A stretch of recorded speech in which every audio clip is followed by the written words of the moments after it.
Okay, let's do problem number 31 on page 357 of chapter 11. And I'll read the problem out loud. It says, a uniform rod of mass 100 grams and length 50 centimeters rotates in a horizontal plane about a fixed vertical frictionless pin through its center. Two small beads, each of the mass 30 grams, and I think I forgot to put 30 grams for the beads there.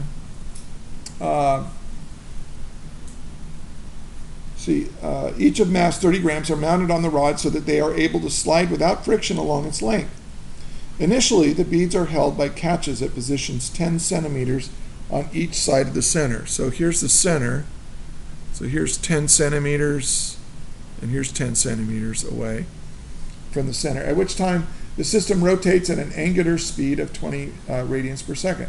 Suddenly, the catches are released, and the small beads slide outward along the rod.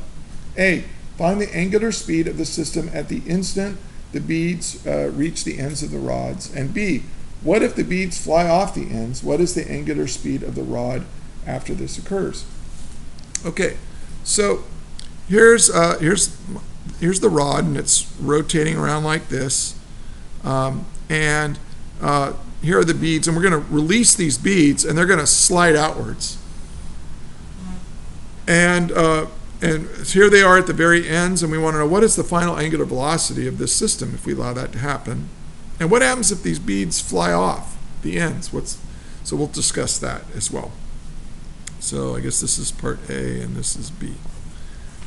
Okay.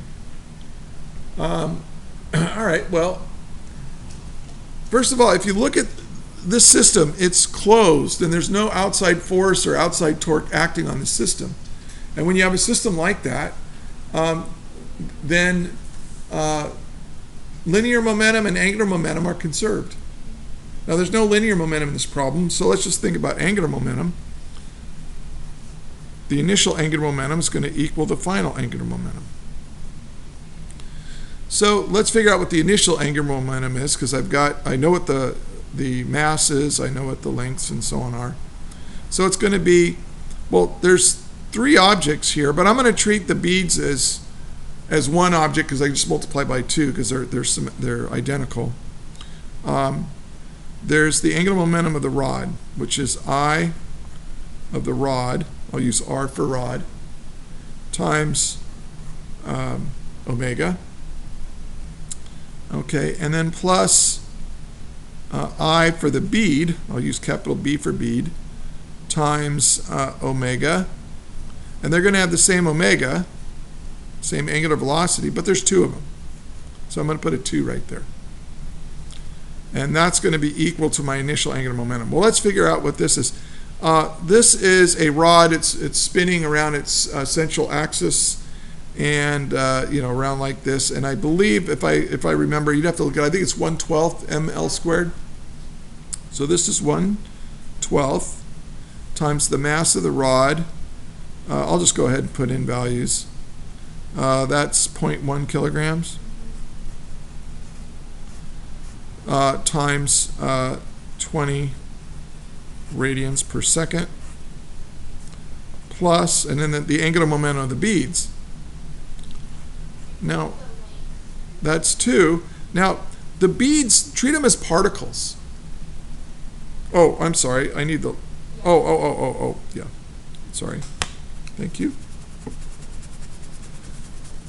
1/12 ml squared. Thank you. That's it. L squared. What is L? 50 centimeters, so that's 0.50 meters squared, times omega, which is 20 radians per second.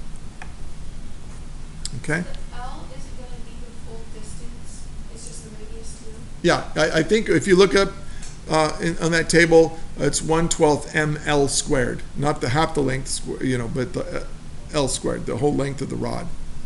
I think, what is that? It's on page, is that in chapter 10? There's that table. Okay. We'll just say, okay, it's 1/12 ml squared, trust me. And then plus 2, because there's 2 beads. Now, what is I of a particle? It's just mr squared. So that's going to be m, which is 30 gram or 0.03 kilograms. 0.030 kilograms, and it's the distance from the axis of rotation to where that mass is squared. So from here to here, it's 0.1 meters squared. And there's 2 beads, so that's why that 2 is there. Okay, and so that's my initial angular momentum. So let's get a calculator and figure out what that is. Or have you guys done that yet? Okay, I'll race you. Check my work. So it's I'll turn the calculator on first. It's 0.1 times 0.5 squared times 20 divided by 12. So that's 0.041666 blah blah blah. Okay, plus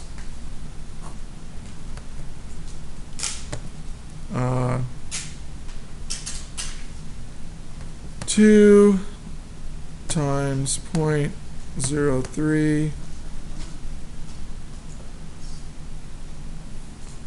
times 0.1 squared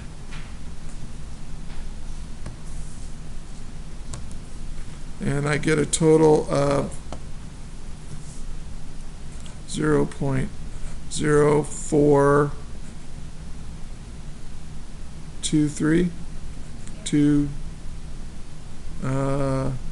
don't want to keep 27. Let's just keep 4 digits for now. Kilogram meter squared. And oh, I forgot to doggone it. No, that's not right. I apologize to everybody watching this. What did I forget? I forgot, yeah, angular velocity right here, 20 radians per second. So, do I have to do all this over again? No, just a second. Oh, that's right. That's right. That's why I always write it down, because I always mess it up. 2 times 0.03 times 0.1 squared times 20. So that's 0.012. Yeah. And then we're going to add to that plus 0.04166666 equals 0.0537. And that's going to be kilograms, kilogram meter squared per second. And which is mass times velocity times the radius. Yeah, those units work. So that's my initial angular momentum. Well, that's got to be equal to my final angular momentum. What is my final angular momentum is equal to? Well, the beads are just all the way out there. So it's going to be I of the rod, omega, plus 2I of the beads, omega. Why don't we distribute omega out? That's what we're trying to find, right, is omega. So this is going to be equal to I of the rod plus I of the beads times 2. 2 times I of a bead, because there's 2 beads, times omega. So omega is going to be equal to the final angular momentum divided by the rotational inertia. Yikes. Okay. So omega then is going to, so here's the final angular momentum. Now, the final angular momentum is equal to my initial angular momentum. And I calculated the initial angular momentum as being this, 0.0537 kilogram meter squared per second. And now I'm going to divide that by the eye of the rod. Well, that's going to be 1/12 times the mass of the rod, which is 0.1 kilograms, times the length of the rod, which is 0.50 meters squared. Right? It's 1/2 ml squared.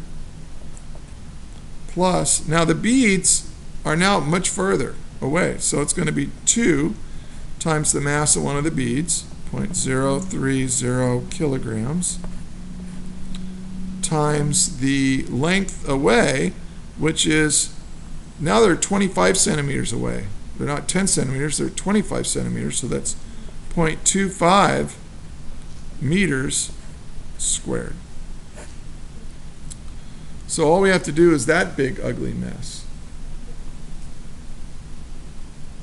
I wish I had my Hewlett Packard here. I could really crank this baby out. But you guys help me out here. This is. That's 0.1167. What'd you get? Is that right? So 0.0537. Okay, divided by parentheses 0.1 times 0.5 squared divided by 12 plus 2 times 3 times 0.25 squared, close parentheses. No.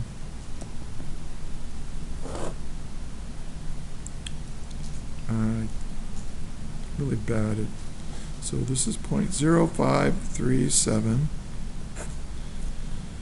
And of course the kilograms cancels that, and the meter squared cancels that, and we get per seconds, which is what we want.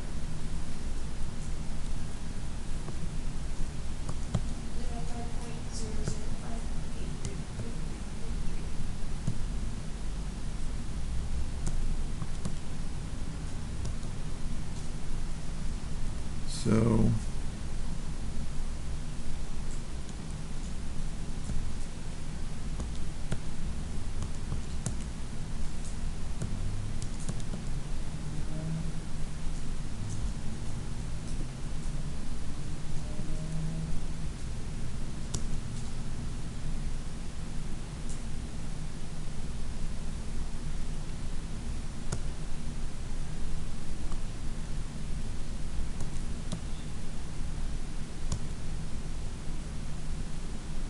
uh-oh.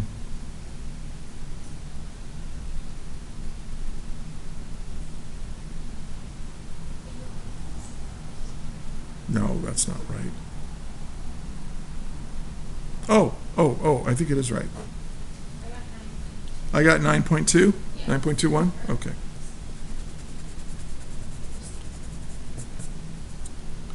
Uh, 9.21 radians per second.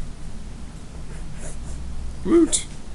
And that makes sense because it's slower, right? It was rotating at 20 radians per second, but now you've flung mass outwards, and so it's increasing the rotational inertia, and so now you've got less angular momentum. There's probably an easier way to go about doing all this, but I don't know. Now, let's check the answer in the back. Is that right? Yes. It is right? Okay. Woot. All right, so we'll put a big star next to that. Now, what happens if the beads fly off?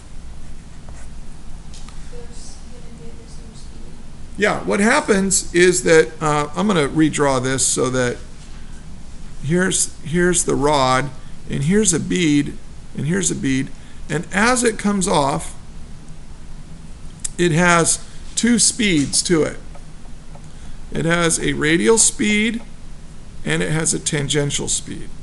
This one has a radial speed and a tangential speed, or I should say velocity because these are vectors, right?